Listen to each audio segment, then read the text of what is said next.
ਦਰਸ਼ਕੋ break ਤੋਂ ਬਾਅਦ ਤੁਹਾਨੂੰ ਆਪਾਂ ਸਭ ਨੂੰ ਜੀਆਂ ਕਹਿੰਦੇ ਆ। ਹੁਣ ਅਸੀਂ ਆਪਣੇ ਪ੍ਰੋਗਰਾਮ ਨੂੰ ਹੋਰ ਅੱਗੇ ਵਧਾਉਂਦੇ ਆ ਅੱਜ ਦੇ ਤੀਸਰੇ ਇਸ਼ੂ ਦੇ ਨਾਲ। ਸੋ ਆਪਾਂ ਗੱਲਬਾਤ ਕਰਨ ਜਾ ਰਹੇ ਹਾਂ ਕਿ ਬੰਗਲਾਦੇਸ਼ ਦੇ ਜੋ ਵਿਦੇਸ਼ ਮੰਤਰੀ ਮਿਸਟਰ ਅਬਦੁਲ ਮੋਮਨ ਨੇ ਕਿਹਾ ਹੈ ਕਿ 5 ਅਗਸਤ ਨੂੰ ਅਯੋਧਿਆ ਵਿੱਚ ਰਾਮ ਮੰਦਿਰ ਦੀ ਜੋ ਉਸਾਰੀ ਦੋਵਾਂ ਦੇਸ਼ਾਂ ਦੇ ਰਿਸ਼ਤਿਆਂ ਦੇ ਵਿੱਚ ਜੋ ਹੈ ਖਟਾਸ ਪੈਦਾ ਕਰ ਸਕਦੀ ਹੈ, ਇਸ ਨੂੰ ਵੀ ਧਿਆਨ ਵਿੱਚ ਰੱਖਣ ਦੀ ਲੋੜ ਹੈ। ਸੋ ਭਾਰਤ ਵੱਲੋਂ ਹੀ ਪਾਕਿਸਤਾਨ ਨੂੰ ਤੋੜ ਕੇ ਜੋ ਪੈਦਾ ਕੀਤਾ ਗਿਆ ਬੰਗਲਾਦੇਸ਼ ਕੀ ਹੁਣ ਸੱਚਮੁੱਚ ਭਾਰਤ ਦੇ ਹੱਥੋਂ ਨਿਕਲ ਗਿਆ ਹੈ, ਇਸ ਬਾਰੇ ਵਿਚਾਰ ਚਰਚਾ ਕਰਨ ਜਾ ਰਹੇ ਹਾਂ। ਸੋ ਅਸੀਂ ਚਾਹਾਂਗੇ ਕਿ ਤੁਸੀਂ ਸਾਡੇ ਨਾਲ ਇਸੇ ਤਰ੍ਹਾਂ ਹੀ ਬਨੇ ਰਹਿਣਾ। ਦੇਖਣ ਸੁਣਨ ਲਈ ਤੁਹਾਡਾ ਸਭ ਦਾ बहुत बहुत शुक्रिया जी। डॉक्टर साहब की विचार ने इस मुद्दे बारे? देखो फ्राइडे असी एक सैगमेंट बांग्लादेश के हवाले नाल कीता सी कि किवें पाकिस्तान के प्राइम मिनिस्टर इमरान खान और शेख हसीना बांग्लादेश की प्राइम मिनिस्टर शेख मुजीबुर रहमान की बेटी जिसनूं पावर दे विच लियाण लई ही राह ने उत्थे अपना पूरा ऑपरेशन करके बेगम खालिदा जिया नूं हराया और किवें बांग्लादेश ने बिल्कुल जिहड़ी उन्हां दी भारत दे नाल ये सारे पीरीयड चों समझदे सी कि भी पता नहीं ये साडे किन्ने खैर ख्वाह ने, उन्हां दा जिहड़ा है वो मन भर गया उन्हां तो। और ना सिर्फ बांग्लादेश चीन वाल चुके है, पाकिस्तान दे नाल भी इस पीरीयड दे विच इमरान खान जदों दे पावर च आए ने उन्हां दी शायद दूसरी तीसरी गुफ्तगू सी, पर इस वार दी गुफ्तगू दी टाइमिंग जिहदे च उन्होंने कश्मीर का जिक्र भी किया, पाकिस्तान की फॉरेन मिनिस्ट्री ने मैंशन किया। और इस तो पहला असी देखा कि 15 तो 16 जून की रात को जिहड़ा चीन भारत टकराव हुंदा है जिहदे च 20 भारती फौजी मारे जाते हैं, उहदे च भी बांग्लादेश बिल्कुल क्वाइट रहा। हालां जिहड़े मुल्क उन्होंने साइड नहीं भी लई दुनिया च, उन्होंने घट्टो घट्ट सिंबॉलिक 20 के उत्ते अफसोस का इजहार किया, पर बांग्लादेश ने इस दे उत्ते बिल्कुल कोई पोजीशन नहीं लई। इस तरह कोविड-19 के हवाले नाल भी असी देखते हैं कि हुण ये भी सामने आया है कि जिहड़े चाइनीज़ जिहड़ियां रिसर्च इंस्टीट्यूट्स ने वो वैक्सीनेशन अपनी डिवेलप कर रही हैं और उहदे लई बांग्लादेश दे विच ह्यूमन ट्रायल भी शुरू होए ने। हुण ये सारियां डिवेलपमेंट्स और साडे उस सैगमेंट नूं साडे दर्शकों वालों खास तौर ते पाकिस्तानी भैणां भरावां वालों बहुत पसंद किया गया, बहुत ज़्यादा उसते कमेंट्स और इनपुट मिली। हालां असी समझते हैं भी हुंदा तां सिंपल एक नैरेटिव है, पर उहदे च असी ये जिक्र भी किया सी कि इन द एंड हुण वो वक्त आ गया है भी ठीक है 71 तक पहुँचते हैं। बांग्लादेश के बंगाली जिहड़े ईस्ट पाकिस्तान का हिस्सा सी उन्हां दीयां ग्रीवेंसिस भी सी, 50s दे विच लैंगुएज इशू तो इहदी गल शुरू हुई और बेशक उहनूं बाद च रिजोल्व भी करने की कोशिश की गई, पर वो 52 ਦੇ ਵਿੱਚ ਅਸੀਂ ਦੇਖਦੇ ਹਾਂ ਜਦੋਂ ਸਟੇਟ ਲੈਂਗੁਏਜ ਕੀ ਹੋਏ ਉਹਦੇ ਤੇ ਉੱਥੇ ਪ੍ਰੋਟੈਸਟ ਹੋਏ, ਢਾਕਾ ਯੂਨੀਵਰਸਿਟੀ ਦੇ ਸਟੂਡੈਂਟਸ ਦੀ ਮੌਤ ਹੋਈ ਔਰ ਹੌਲੀ ਉਹਨਾਂ ਦੀ ਮੈਜੋਰਟੀ ਸਿੰਪਲ ਹੁਣ ਥੋੜੀ ਬਾਕੀ ਪਾਕਿਸਤਾਨ ਨਾਲੋਂ ਜ਼ਿਆਦਾ ਸੀ ਗਿਣਤੀ ਉਹਨਾਂ ਦੀ। ਔਰ ਜਦੋਂ ਇਲੈਕਸ਼ਨਸ ਹੋਈਆਂ ਸ਼ੇਖ ਮੁਜੀਬੁਰ ਰਹਿਮਾਨ ਤੱਕ ਪਹੁੰਚਣ ਤੋਂ ਪਹਿਲਾਂ ਵੀ ਜਿਹੜਾ ਇੱਕ ਸ਼ਿਕਾਇਤ ਸੀ ਕਿ ਜੀ ਦੇਖੋ ਸਾਡੀ ਪਟਸਨ ਜੂਟ ਜਿਹੜੀ ਕਿਉਂਕਿ ਐਕਸਪੋਰਟ ਬੜੀ ਵੱਡੀ ਹੈ ਜੂਟ ਦੀ ਕਿ ਜੀ ਜਿਹੜਾ ਵਾਪਸ ਉਹਨੂੰ ਸਾਨੂੰ ਨਹੀਂ ਕੁਝ ਵੀ ਮਿਲਦਾ ਇਧਰ ਖਰਚ ਹੋ ਰਿਹਾ। ਫਿਰ ਉਹ ਫੌਜੀ ਡਿਕਟੇਟਰਾਂ ਦਾ ਪੀਰੀਅਡ ਅਯੂਬ ਖਾਨ ਦੇ ਜ਼ਮਾਨੇ ਤੋਂ ਸ਼ੁਰੂ ਹੋਇਆ। ਹੋ ਸਕਦਾ ਇਹ ਡਿਸਪੈਰਿਟੀਜ਼ ਤਾਂ ਸ਼ੁਰੂ ਹੋ ਜਾਂਦੀਆਂ ਨੇ, ਫਿਰ ਕਲਚਰਲ ਲਾਈਨ ਵੀ ਔਰ ਉਹਦੇ ਬਾਰੇ ਮੈਂ ਪਾਕਿਸਤਾਨ ਦੇ ਕੁਝ ਜਿਹੜੇ ਸਕਾਲਰ ਨੇ ਉਹਨਾਂ ਦੀਆਂ ਵੀ ਗੱਲਾਂ ਸੁਣੀਆਂ ਨੇ ਕਿ ਭਾਈ ਕਿਵੇਂ ਜਿਹੜੇ ਬੰਗਾਲੀ ਸਟੂਡੈਂਟ ਵੀ ਆਉਂਦੇ ਸੀ ਇੱਧਰ ਜਾਂ ਦੂਜਾ ਵੀ ਉਹ ਇੱਕ ਪੰਜਾਬੀ ਦੇ ਨਾਤੇ ਕਹਿ ਰਹੇ ਸੀ ਵੀ ਸਾਡੇ ਅੰਦਰ ਵੀ ਕਿਸ ਕਿਸਮ ਦਾ ਸੀ रेसिज्म, उन्हों का पहरावा, उन्होंने खुराक। सो उन्होंने इंडियन एजेंसियां ने टू द हिल्ट जिहड़ा वो एक्सप्लॉइट किया और जाहिर है कि सारा ऑपरेशन जिवें उन्होंने फिर मुक्ति वाहिनी के नाम थले जो क्रिएट किया, बट हिस्टरी दे विच वरते जाते हैं लोग जदों तक वो रियलाइज करते हैं they again get back to their roots. और उहदे च असीं ईवन वियतनाम नॉर्थ और साउथ किवें दोनों ही ताकतां ने सोवियत यूनियन अमरीका ने वरते अल्टीमेटली वो दोवें मुल्क एक होए ने। सो इस तरह दूसरिਆਂ ਦੇ ਵਿੱਚ ਵੀ ਦੇਖਣ ਜਾਂਦਾ ਹੈ ਕਿ ਵੀ ਜੇ ਤੁਸੀਂ ਕੁੱਲ ਮਿਲਾ ਕੇ ਈਵਨ ਬ੍ਰਿਟਨ ਔਰ ਫਰਾਂਸ ਬ੍ਰਿਟਨ ਔਰ ਜਰਮਨੀ ਜਿਹੜੇ ਦੋ ਪੋਲਸ ਹੈ ਪਾਰਟ ਹਮੇਸ਼ਾ ਹੀ ਵਰਲਡ ਵਾਰਸ ਦੋਨਾਂ ਦੇ ਵਿੱਚ ਰਹੇ ਨੇ, ਉਹਨਾਂ ਨੇ ਵੀ ਅਲਟੀਮੇਟਲੀ ਆਇਆ। ਸੋ ਉਹਦੇ 'ਚ ਜਿਹੜਾ ਮੈਂ ਇੱਕ ਸੁਜੈਸਟ ਵੀ ਕੀਤਾ ਸੀ ਜਿਹਨੂੰ ਬਹੁਤ ਸਾਰਿਆਂ ਨੇ ਪਸੰਦ ਵੀ ਕੀਤਾ ਕਿ ਬੰਗਲਾਦੇਸ਼ ਇਹ ਠੀਕ ਹੈ ਵੀ ਭਾਰਤ ਉਹ ਸਮੁੰਦਰ ਵੀ ਨਾਲ ਲੱਗਦਾ ਹੈ, ਚੀਨ ਉਹਦੇ ਸਿਰ ਤੇ ਆ ਗਿਆ ਤਾਂ ਫਿਰ कौन उन्होंने वाह वाल भी देख सकता है, लेकिन जोड़ा है उसनों पाकिस्तान ਆਪਣੇ ਨਿਊਕਲੀਅਰ ਅੰਬਰੇਲੇ ਥੱਲੇ ਵੀ ਲੈ ਲੈਣਗੇ। ਹੁਣ ਕੈਨੇਡਾ ਨੇ ਕਿਹੜਾ ਨਿਊਕਲੀਅਰ ਪ੍ਰੋਗਰਾਮ ਡਿਵੈਲਪ ਕੀਤਾ ਹੋਇਆ ਹੈ, ਜਾਂ ਜਰਮਨੀ ਜਾਪਾਨ ਨੂੰ ਤਾਂ ਵੈਸੇ ਹੀ ਨਹੀਂ, ਅਮਰੀਕਾ ਨੇ ਉਹਨਾਂ ਨੂੰ ਕਿਹਾ ਜੀ ਤੁਸੀਂ ਸਾਡੀ ਪ੍ਰੋਟੈਕਸ਼ਨ ਥੱਲੇ ਹੋ।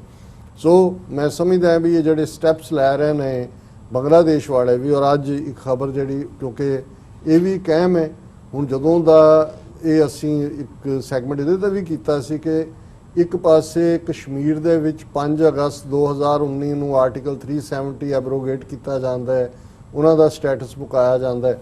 ਇਹਨਾਂ ਨੇ ਕਿਉਂਕਿ ਪ੍ਰੋਟੈਸਟ ਵੀ ਹੋਣੇ ਨੇ ਕਸ਼ਮੀਰੀਆਂ ਦੇ ਹੱਕ 'ਚ, ਆਵਾਜ਼ ਵੀ ਅੱਜ ਹੀ ਸਾਨੂੰ ਯੂਕੇ ਤੋਂ ਵੀ ਸੀ ਇੱਕ ਟੈਲੀਕਾਨਫਰੰਸ ਜਿਹਦੇ 'ਚ ਕਸ਼ਮੀਰੀ ਲੀਡਰ ਵੀ ਹੋਣਗੇ, ਇੰਗਲੈਂਡ ਦੇ MP ਵੀ ਹੋਣਗੇ, ਹੋਰ ਵੀ ਲੋਕ ਜਿਹੜੇ ਮੈਟਰ ਕਰਦੇ ਨੇ ਹੋਣਗੇ। ਸੋ ਉਹਨਾਂ ਨੂੰ ਵੀ ਪਤਾ ਹੈ ਵੀ ਕਸ਼ਮੀਰ 'ਚ ਵੀ ਕੁਛ ਨਾ ਕੁਛ ਖੜਕਾ ਦੜਕਾ ਹੋਏਗਾ। ਸੋ ਉਹਨਾਂ ਨੇ 5 ਅਗਸਤ ਦਾ ਦਿਨ ਰੱਖ ਲਿਆ ਕਿ ਜੀ ਮੰਦਰ, ਰਾਮ ਮੰਦਰ, ਅਯੁੱਧਿਆ, ਪੂਜਾ, ਫਲਾਣਾ ਟਿਮਕਾ, ਕਿੰਨੀ ਵਾਰੀ ਪੱਥਰ ਉੱਥੇ ਰੱਖਿਆ ਹੈ, ਕਿੰਨੀ ਡਰਾਮੇਬਾਜ਼ੀ ਹੈ। ਲੇਕਿਨ ਇਹਦੇ ਤੇ ਸਾਨੂੰ ਕਿਸੇ ਪਾਸਿਓਂ ਕਿਸੇ ਹੋਰ ਇਸਲਾਮਿਕ ਕੰਟਰੀ ਵੱਲੋਂ, ਮਿਡਲ ਈਸਟ ਦੇ ਸ਼ੇਖਾਂ ਵੱਲੋਂ ਜਾਂ ਕਿਸੇ ਹੋਰ ਤੋਂ ਪ੍ਰੋਟੈਸਟ ਨਹੀਂ ਨਜ਼ਰ ਆਇਆ 5 ਅਗਸਤ ਨੂੰ ਲੈ ਕੇ ਕਿ ਭਾਈ ਤੁਸੀਂ ਜਿਹੜਾ ਮੰਦਰ ਬਣਾਉਣ ਦੀ ਲਾਈਨ ਹੈ, ਤੁਸੀਂ ਮਸਜਿਦ ਢਾਈ ਹੈ ਔਰ ਤੁਸੀਂ ਜੁਡੀਸ਼ੀਅਲੀ ਗੁੰਡਾਗਰਦੀ ਵੀ ਕੀਤੀ ਹੈ। ਲੇਕਿਨ ਉਹ ਬੰਗਲਾਦੇਸ਼ ਜਿਹੜਾ ਬਿਲਕੁਲ ਹੀ ਜਿਵੇਂ ਲੱਗਦਾ ਸੀ ਕਿ ਵੀ ਇਹ ਭਾਰਤ ਦੀ ਕੱਛ 'ਚ ਇਵੇਂ ਹੀ ਵੜ ਗਿਆ ਜਿਵੇਂ ਭੂਟਾਨ ਵੜਿਆ, ਹਾਲਾਂ ਭੂਟਾਨ ਵੀ ਹੁਣ ਕੱਛ 'ਚੋਂ ਨਿਕਲ ਰਿਹਾ ਹੈ। ਸੋ ਉਹਦੇ 'ਚ ਅੱਜ ਜਿਹੜੀ ਖਬਰ ਕਰਕੇ ਮੈਂ ਇਹਨੂੰ ਅਗੇਨ ਇਸ ਟੌਪਿਕ ਨੂੰ ਲਿਆ, ahead of Ram Mandir construction in Ayodhya, Bangladesh says India must prevent moves that may hurt ties. ਇਹ polite ਹੈ, diplomatic language ਹੈ, but ਇਹ ਇੱਕ kind of threat ਹੈ ਕਿ ਵੀ ਉਹ move ਨਾ ਕਰੋ ਜਿਹਦੇ ਨਾਲ ਜਿਹੜੇ ਸਾਡੇ ਸਬੰਧ ਨੇ ਉਹ ਵਿਗੜਨ। ਔਰ ਉਹਨਾਂ ਨੇ ਕਿਹਾ ਕਿ ਵੀ on the sidelines of construction of Grand Ram Temple in Ayodhya, Bangladesh Foreign Minister A.K. Abdul Momen on Sunday said that India should prevent moves that could hurt its historic ties with the neighboring country. ਕਿ ਵੀ ਇਹ ਗਵਾਂਢੀ ਦੇਸ਼ ਨਾਲ ਜਿਹੜੀਆਂ ਇਤਿਹਾਸਕ ਸਾਂਝਾਂ ਕੇ ਬਣਾਇਆ ਹੀ ਤੁਸੀਂ ਹੈ, ਪਰ ਜੇ ਤੁਸੀਂ ਹੁਣ ਇਵੇਂ ਦੀਆਂ ਹਰਕਤਾਂ ਕਰੋਗੇ ਤੇ ਸਾਡੇ ਕੋਈ ਸਬੰਧ ਨਹੀਂ ਰਹਿਣੇ। ਔਰ ਇਹ ਜਿਹੜਾ ਇਸ ਸਾਰੇ ਚੋਂ ਉਹਨਾਂ ਨੇ ਕਿਹਾ ਕਿ ਵੀ ਇਹ ਇੱਕ ਨਵਾਂ ਬੰਗਲਾਦੇਸ਼ ਨੇ, ਇੱਕ ਤਾਂ ਉਹ ਚੀਨ ਹੱਥੋਂ ਕੁੱਟ ਪਈ ਨਹੀਂ ਬੋਲੇ, ਇਮਰਾਨ ਖਾਨ ਦੇ ਨਾਲ ਵੀ ਕਨਵਰਸੇਸ਼ਨ ਚੱਲ ਰਹੀ ਹੈ। ਔਰ ਇੱਕ ਖਬਰ ਜਿਹਨੇ ਕਾਫੀ ਇਹਨਾਂ ਨੇ ਦਬਾ ਕੇ ਰੱਖਿਆ ਪਰ ਇਹ ਸਾਹਮਣੇ ਵੀ ਆਈ ਕਿ ਪਿਛਲੇ 4 ਮਹੀਨਿਆਂ ਤੋਂ ਭਾਰਤੀ ਹਾਈ ਕਮਿਸ਼ਨਰ ਰੀਵਾ ਗਾਂਗਲੀ ਦਾਸ ਪ੍ਰਾਈਮ ਮਿਨਿਸਟਰ ਨੂੰ ਜਾਂ ਉਹਨਾਂ ਦੇ ਪੈਰਲਲ ਫੋਰਨ ਮਿਨਿਸਟਰ ਨੂੰ ਮਿਲਣਾ ਚਾਹੁੰਦਾ ਹੈ, ਲੇਕਿਨ ਜਿਹੜਾ ਉਹ ਬੰਗਲਾਦੇਸ਼ ਜਿਹੜਾ ਮਿਲਣ ਲਈ ਤਿਆਰ ਨਹੀਂ ਹੈ। ਹੁਣ ਇਹ ਇੱਕ ਬੜੀ ਸੀਰੀਅਸ ਗੱਲ ਹੈ ਕਿ ਉੱਥੇ ਬੈਠਾ ਹੈ, ਕੂ ਇਹਨਾਂ ਨੇ ਕਰਵਾਇਆ ਇਹਨਾਂ ਨੂੰ ਜਿਤਾਉਣ ਦੇ ਲਈ। ਪੋਲੀਟੀਕਲ ਕੂ ਇਹ ਹੀ ਹੁੰਦਾ ਹੈ, ਤੁਸੀਂ ਪੈਸਾ ਦੂਜਾ ਖਰਚਦੇ ਹੋ, ਪਲਾਨ ਕਰਦੇ ਹੋ, ਪਰ 4 ਮਹੀਨੇ ਤੋਂ ਮੀਟਿੰਗ ਵੀ ਨਹੀਂ। ਔਰ ਹੁਣ ਉਹਨਾਂ ਦਾ ਫੋਰਨ ਮਿਨਿਸਟਰ ਅਬਦੁਲ ਮੋਮਨ ਜਿਹੜੇ ਨੇ ਉਹ ਕਹਿ ਰਹੇ ਨੇ ਕਿ ਭਾਈ ਇਹ ਜਿਹੜਾ ਇਹ ਠੀਕ ਨਹੀਂ ਹੈ ਕੰਮ ਤੁਹਾਡਾ ਮੰਦਰ ਵਾਲਾ। ਉਹਨਾਂ ਨੇ ਕਿਹਾ ਕਿ both countries will not let it destroy their relations. However, India should refrain from any development that could hurt its deep ties with Bangladesh. ਕਿ ਜਿਹੜੀਆਂ ਡੂੰਘੀਆਂ ਸਾਡੀਆਂ ਸਾਂਝਾਂ ਨੇ ਔਰ ਇਹ ਆਪਸ ਦੇ ਵਿੱਚ ਹਰਟ ਹੋ ਸਕਦੀਆਂ ਨੇ। ਫਿਰ ਬਾਕੀ ਫਿਰ ਜਦੋਂ ਉਹਨਾਂ ਨੂੰ ਪੁੱਛਿਆ ਗਿਆ ਜੀ ਇਮਰਾਨ ਖਾਨ ਦੇ, ਉਹਨਾਂ ਨੇ ਕਿਹਾ ਜਿਹਦੇ ਵਿੱਚ ਕਿਹੜੀ ਗੱਲ ਹੈ, there was nothing unusual that took place in the discussion and they reiterated that call was merely a matter of courtesy. ਗੱਲਬਾਤ ਕੀਤੀ, ਉਹਦੇ ਨਾਲ ਕੀ ਫਰਕ ਪੈ ਗਿਆ, ਉਹਦੇ ਚ ਅਸੀਂ ਕੀ ਕਰ ਦਿੱਤਾ ਹੈ। ਉਹਨਾਂ ਨੇ ਕਿਹਾ ਕਿ ਵੀ ਬੇਸ਼ੱਕ ਜਿਹੜਾ ਤੁਹਾਡੀ ਟੈਂਪਲ ਕੰਸਟਰਕਸ਼ਨ ਇੰਟਰਨਲ ਮੈਟਰ ਹੋਏ, ਪਰ ਇਵੇਂ ਲੱਗਦਾ ਤੁਸੀਂ 2 ਨੇਸ਼ਨ ਵੱਲ ਮੁੜ ਪਏ ਹੋ। ਮਤਲਬ ਇਹ ਹੈ ਕਿ ਤੁਸੀਂ ਹਿੰਦੂ ਰਾਸ਼ਟਰ ਬਣ ਗਏ ਹੋ, ਅਸੀਂ ਤਾਂ ਸੈਕੂਲਰ ਇੰਡੀਆ ਨਾਲ ਡੀਲ ਕਰ ਰਹੇ ਸੀ। ਔਰ ਨਾਲ ਦੀ ਨਾਲ ਉਹਨੇ ਕਿਹਾ ਕਿ ਵੀ ਇਹ ਜਿਹੜੇ ਵੈਸਟਡ ਇੰਟਰਸਟ ਨੇ ਇਹ ਗੜਬੜ ਕਰਾਉਣਾ ਚਾਹੁੰਦੇ ਨੇ। ਔਰ ਇਸ ਸਾਰੇ ਦੇ ਨਾਲ ਖਬਰਾਂ ਜਿਹੜੀਆਂ ਨੇ ਉਹਨਾਂ ਦਾ ਇੱਕ ਪਪੂਲਰ ਅਖਬਾਰ ਹੈ ਬੰਗਲਾਦੇਸ਼ ਦਾ, ਪੌਰੇਜ ਕਾਗੋਜ਼, ਉਹਨਾਂ ਨੇ ਕਿਹਾ ਕਿ ਵੀ ਇਹਦੇ ਬਾਵਜੂਦ ਕਿ ਭਾਰਤ ਨੇ ਪ੍ਰੋਟੈਸਟ ਕੀਤਾ, ਫਿਕਰ ਦਿਖਾਇਆ, ਪਰ ਬੰਗਲਾਦੇਸ਼ ਨੇ ਸਿਲਟ ਦੇ ਵਿੱਚ ਜਿਹੜਾ 에ਅਰਪੋਰਟ ਟਰਮੀਨਲ ਦੀ ਇਮਾਰਤ ਹੈ ਉਹਦਾ ਠੇਕਾ ਚੀਨੀ ਕੰਪਨੀ ਨੂੰ ਦੇ ਦਿੱਤਾ ਹੈ। ਔਰ ਇਹ ਨਾਰਥ ਈਸਟ ਜਿਹੜੀ ਸਰਹੱਦ ਲੱਗਦੀ ਹੈ ਭਾਰਤ ਦੀ ਚੀਨ ਦੇ ਨਾਲ, ਉਹਦੇ ਉੱਤੇ ਹੈ। ਔਰ ਉਹਨਾਂ ਨੇ ਕੋਈ ਪਰਵਾਹ ਨਹੀਂ ਕੀਤੀ ਹੈ। ਔਰ ਉਹਨਾਂ ਨੇ ਨਾਲ ਦੀ ਨਾਲ ਇੱਕ ਖਬਰ ਈਵਨ ਜਿਹੜੀ ਸਟੋਰੀ BBC ਹਿੰਦੀ ਨੇ ਵੀ ਕੀਤੀ ਹੈ ਕਿ ਵੀ ਭਾਰਤ ਵਾਲਿਆਂ ਨੂੰ ਫਿਕਰ ਪੈ ਗਿਆ ਕਿ ਵੀ ਹੁਣ ਅਸੀਂ ਕੀ ਕਰੀਏ। ਔਰ ਉਹ ਲੱਗੇ ਹੋਏ ਨੇ ਹੁਣ, ਕਿਉਂਕਿ ਪਿਛਲੇ 3-4 ਮਹੀਨੇ ਤੋਂ ਵੈਸਟ ਬੰਗਾਲ ਨੇ ਵੀ ਟ੍ਰੇਡ ਬੰਦ ਕਰ ਦਿੱਤਾ ਕਿ ਟਰੱਕ ਜਿਹੜੇ ਉੱਥੋਂ ਨਹੀਂ ਜਾ ਸਕਦੇ। ਔਰ ਉਹਨਾਂ ਨੇ ਭਾਰਤ ਨੇ ਹੁਣ ਟ੍ਰੇਨ ਡਿਪਲੋਮੇਸੀ ਸ਼ੁਰੂ ਕੀਤੀ ਹੈ। 12 ਜੁਲਾਈ ਨੂੰ ਆਂਧਰਾ ਪ੍ਰਦੇਸ਼ ਦੇ ਗੰਟੂਰ ਤੋਂ ਜਿਹੜਾ ਉਹਨਾਂ ਨੇ ਭਾਰਤ ਨੇ ਹਰੀ ਮਿਰਚ ਦੀ ਸਪਲਾਈ ਭੇਜੀ ਹੈ। ਫਿਰ 18 ਜੁਲਾਈ ਨੂੰ ਮਹਾਰਾਸ਼ਟਰ ਦੇ ਨਾਸਿਕ ਤੋਂ ਪਿਆਜ਼ ਭਰ ਕੇ ਸਪੈਸ਼ਲ ਟ੍ਰੇਨਾਂ ਭੇਜੀਆਂ। ਹੁਣ 10 ਦਿਨਾਂ ਬਾਅਦ 27 ਜੁਲਾਈ ਨੂੰ ਭਾਰਤ 10 ਜਿਹੜਾ ਡੀਜ਼ਲ ਦੇ ਲੋਕੋ ਇੰਜਨ ਇਹ ਭੇਜ ਰਿਹਾ ਹੈ। ਔਰ ਉਹਨਾਂ ਨੇ ਕਿਹਾ ਵੀ ਹੁਣੇ ਸਾਰੇ ਅਬਜ਼ਰਵਰ ਕਹਿ ਰਹੇ ਨੇ ਜੀ ਜਦੋਂ ਸ਼ੇਖ ਹਸੀਨਾ 2019 ਦੇ ਵਿੱਚ ਆਈ ਭਾਰਤ, ਇਹ ਐਗਰੀਮੈਂਟ ਹੋਇਆ ਸੀ ਵੀ ਭੇਜਣਾ, 4 ਮਹੀਨੇ ਤੋਂ ਬੰਦ ਹੈ। ਔਰ ਇਹਦੇ 'ਚ ਇੱਕ ਦਿਲਚਸਪ ਡਾਇਲੌਗ ਸੀ, ਉਹਨਾਂ ਕਿਹਾ ਜੀ ਹੁਣ ਜਿਹੜੀ ਹੈ ਦਿੱਕਤ ਤਾਂ ਇਹ ਹੈ ਕਿ ਵੀ ਹੁਣ ਈਦ ਦੇ ਤਿਉਹਾਰ ਤੇ ਵੀ ਦਿੱਕਤ ਆਈ ਪਿੱਛੇ ਕਿ ਭਾਰਤ ਨੇ ਹਰੀ ਮਿਰਚ ਜਿਹੜੀ ਭੇਜਣੀ ਚਾਹੀ, ਜਦੋਂ ਤੱਕ ਉਹ ਬੰਗਲਾਦੇਸ਼ ਪਹੁੰਚੀ ਉਹ ਉੱਥੇ ਪਹੁੰਚਦੇ ਲਾਲ ਹੋ ਗਈ।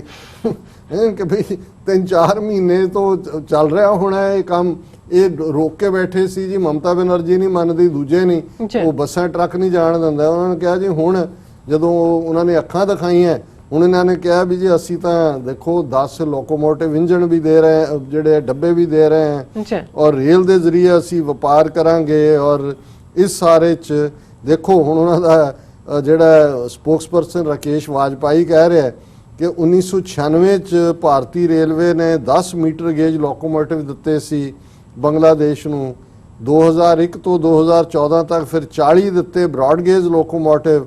ਹੁਣ ਅਸੀਂ ਪੈਸੇਂਜਰ ਕੋਚ ਵੀ ਜਿਹੜੇ ਆ ਉਹ ਬੰਗਲਾਦੇਸ਼ ਨੂੰ ਦੇ ਰਹੇ ਹਾਂ। ਹੁਣ ਜੇ ਤਾਂ ਹਰੀਆਂ ਮਿਰਚਾਂ ਦੀ ਥਾਂ ਲਾਲ ਮਿਰਚਾਂ ਖਾ ਕੇ ਬੰਗਾਲੀਆਂ ਨੂੰ ਇਹ ਰਿਝਾਣ ਲਈ ਕਰ ਰਹੇ ਨੇ ਕਿ ਜੀ 4 ਲੋਕੋਮੋਟਿਵ ਦੇ ਦਿੱਤੇ, ਗੰਢਿਆਂ ਦੀ ਇੱਕ ਟ੍ਰੇਨ ਭਰ ਕੇ ਭੇਜ ਦਿੱਤੀ। ਔਰ ਉਹਨਾਂ ਨੇ ਇਸ ਸਾਰੇ ਨੂੰ ਮਜ਼ਾਕ ਦੇ ਤੌਰ ਤੇ ਹੀ ਲਿਆ। ਉਹਨਾਂ ਨੇ ਕਿਹਾ ਜੀ ਇਹ ਹੁਣ ਅਸਲੀ ਗੱਲ ਇਹ ਹੈ ਕਿ ਬੰਗਲਾਦੇਸ਼ ਨਿਕਲ ਗਿਆ ਭਾਰਤ ਦੇ ਹੱਥਾਂ ਚੋਂ। ਇਹ ਇਵੇਂ ਹੀ ਹੈ ਜਿਵੇਂ ਅਫਗਾਨਿਸਤਾਨ 'ਚ ਤਾਲਿਬਾਨ ਤਾਂ ਇਹਨਾਂ ਨੂੰ ਨੇੜੇ ਤੇੜੇ ਨਹੀਂ ਸੀ ਲੱਗਣ ਦਿੰਦੇ, ਤੇ ਭਾਰਤ ਤੋਂ ਕਹਿੰਦਾ ਸੀ ਦੇਖੋ ਅਸੀਂ ਅਫਗਾਨਿਸਤਾਨ 'ਚ ਇਨਫਰਾਸਟ੍ਰਕਚਰ ਬਣਾਇਆ ਕਿ ਜੀ ਪਾਰਲੀਮੈਂਟ ਦੀ ਬਿਲਡਿੰਗ ਬਣਾਈ ਹੈ, ਇਸ ਲਈ ਸਾਡਾ ਵੀ ਉੱਥੇ ਗੱਲਬਾਤ 'ਚ ਬਹਿਣ ਦਾ ਹੱਕ ਹੈ, ਗੈਟ ਆਊਟ। ਹੁਣ ਕਹਿ ਰਹੇ ਦੇਖੋ ਅਸੀਂ ਭਾਵੇਂ ਉੱਥੇ ਪਹੁੰਚਦੇ ਲਾਲ ਹੋ ਗਈਆਂ ਮਿਰਚਾਂ, ਹਰੀਆਂ ਮਿਰਚਾਂ ਭੇਜੀਆਂ, 10 ਲੋਕੋਮੋਟਿਵ ਜਿਹੜੇ ਨੇ ਅਸੀਂ ਉਹ ਡੱਬੇ ਭੇਜੇ ਨੇ, ਇੰਨੇ ਸਾਲਾਂ 'ਚ ਅਸੀਂ ਭੇਜੇ ਬੰਗਲਾਦੇਸ਼ ਨਾਲ। ਉਹਨਾਂ ਨੇ ਕਿਹਾ ਵੀ ਤੂੰ ਗੈਟ ਲੌਸਟ, ਇਹ 4 ਮਹੀਨੇ ਤੋਂ ਮਿਲਣ ਤੋਂ ਵੀ ਇਨਕਾਰ ਕੀਤਾ। ਸੋ ਕੁੱਲ ਮਿਲਾ ਕੇ ਮੈਂ ਸਮਝਦਾ ਵੀ ਇਹ ਚੀਨ ਨੂੰ ਪਹਿਲਾਂ ਪਾਕਿਸਤਾਨ ਨੂੰ ਆਈਸੋਲੇਟ ਕਰਦੇ ਕਰਦੇ ਆਪ ਆਈਸੋਲੇਟ ਹੋ ਗਏ, ਤੇ ਚੀਨ ਨੂੰ ਹਮਲਾਵਰ ਸਾਬਤ ਕਰਦੇ ਕਰਦੇ ਜਿਹੜਾ ਉਹ ਬਾਹਰਲੇ ਤਾਂ ਪਹੁੰਚੇ ਨਹੀਂ ਜਿਨ੍ਹਾਂ ਦੇ ਉੱਤੇ ਬੜਾ ਮਾਣ ਸੀ, ਤੇ ਗਵਾਂਢੀ ਵੀ ਹੱਥੋਂ ਚਲੇ ਗਏ ਇਨਕਲੂਡਿੰਗ ਬੰਗਲਾਦੇਸ਼। ਇਹ ਬਹੁਤ ਵੱਡਾ ਸੈਟਬੈਕ ਹੈ। ਔਰ ਇਹਦੇ ਤੇ ਉਹਨਾਂ ਦਾ ਮੀਡੀਆ ਜਾਂ ਉਹਨਾਂ ਦੇ ਐਨਾਲਿਸਟ ਗੱਲ ਨਹੀਂ ਕਰਦੇ, ਕਿਤੇ ਮਾੜੀ ਮੋਟੀ ਖੂੰਜੇ 'ਚ ਕੋਈ ਖਬਰ ਲੱਗ ਜਾਂਦੀ ਹੈ, ਇਸ ਤੋਂ ਬਿਯੋਂਡ ਨਹੀਂ ਹੈ। ਜੀ ਰਾਜ ਸਾਹਿਬ ਤੁਹਾਡਾ ਬਹੁਤ ਬਹੁਤ ਸ਼ੁਕਰੀਆ। ਸੋ ਇੱਥੇ ਲੈਣੇ ਬ੍ਰੇਕ। ਵਿਊਅਰਸ ਤੁਸੀਂ ਸਾਡੇ ਨਾਲ ਇਸੇ ਤਰ੍ਹਾਂ ਹੀ ਜੁੜੇ ਰਹਿਣਾ, ਮਿਲਦੇ ਹਾਂ ਛੋਟੇ ਜਿਹੇ ਵਕਫੇ ਤੋਂ ਬਾਅਦ।